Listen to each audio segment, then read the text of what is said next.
Pour le groupe radical, républicain, démocrate et progressiste, la parole est à monsieur Alain Tourret.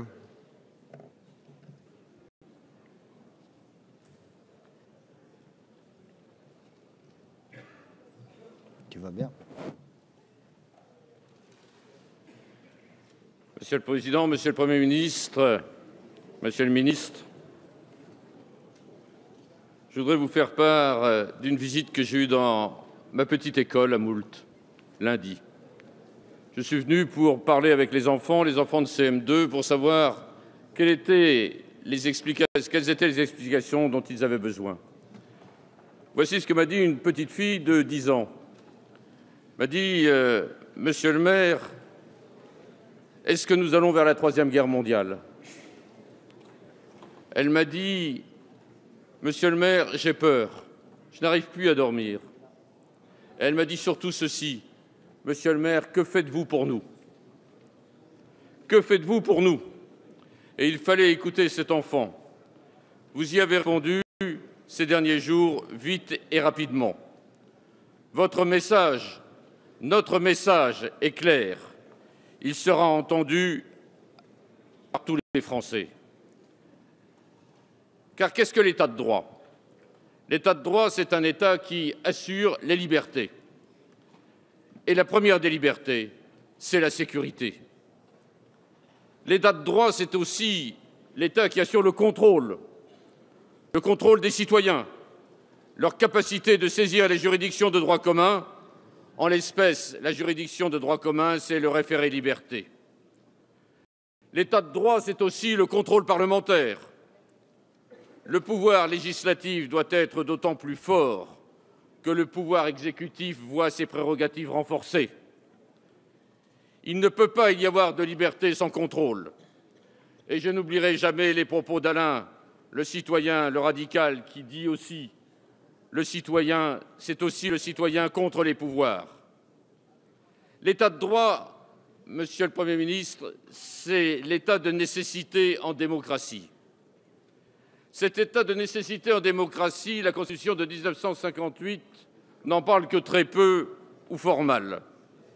Elle prévoit l'article 16, qui est une véritable dictature républicaine, avec la possibilité pour celui qui l'exerce de revenir à sa charrue au bout de 6 mois. Elle prévoit l'article 36, qui est l'état de siège, c'est-à-dire pour l'essentiel le transfert des pouvoirs de l'autorité civile à l'autorité militaire. Elle ne prévoit rien sur l'état d'urgence. L'état d'urgence était simplement la loi de 1955. Cette loi de 1955 qui a été, il faut le souligner, déclarée conforme à la Constitution par le Conseil constitutionnel au mois de janvier 1985.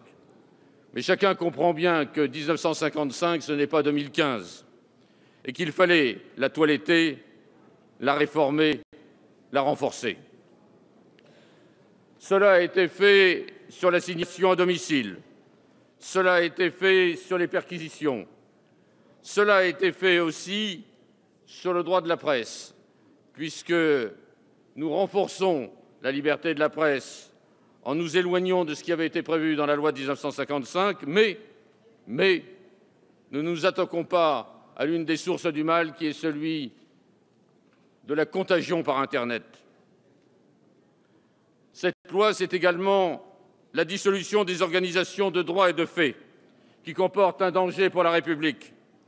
Et, Monsieur le Premier ministre, je me permets de vous souligner que c'est un des amendements déposés par Roger Gérard Schwarzenberg et moi-même qui ont également permis que l'une des conditions pour supprimer ces organisations de fait et de droit soit enlevée du texte, conformément à ce qu'a prévu le Conseil d'État. Cette loi, finalement, elle devait répondre à 2 dangers. À ceux qui sont prêts à tout admettre, au motif qu'il n'y a pas de liberté pour les ennemis de la liberté. Quelle que soit mon admiration pour Robespierre, nous ne sommes pas sous la terreur. Le deuxième danger, le deuxième écueil, c'était à ceux qui n'admettent pas qu'en cas de crise, en cas de danger pour les institutions de la liberté, pour les institutions de la République, il soit admis une limitation des libertés. Il fallait trouver un juste milieu entre, d'un côté, restreindre les libertés, de l'autre côté, conforter les libertés. Eh bien, nous l'affirmons avec force, Monsieur le ministre, Monsieur le Premier ministre. Cette loi, loin d'atteindre les libertés, renforce les libertés. Cette loi devra être inscrite dans la Constitution, car nous l'avons bien compris, l'article 16 et l'article 36 de la Constitution ne sont plus des réponses adaptées à notre temps. Il faudra au contraire prévoir un véritable socle dans la Constitution autour de l'état de nécessité. Cet état de nécessité devra emprunter à la fois à l'urgence, à la fois à la nécessaire limitation de nos libertés. Alors nous appelons effectivement à ce qu'il y ait une modification de la Constitution. Nous estimons que cette modification de la Constitution sera l'une des réponses aux dangers qui nous menacent. Monsieur le Premier ministre, Monsieur le Président, dans ces moments très graves où nous nous réunissons en tant que parlementaires, j'ai d'abord une pensée pour tous ceux qui souffrent. J'ai d'abord une pensée pour tous ceux qui ont vu l'un des leurs partir.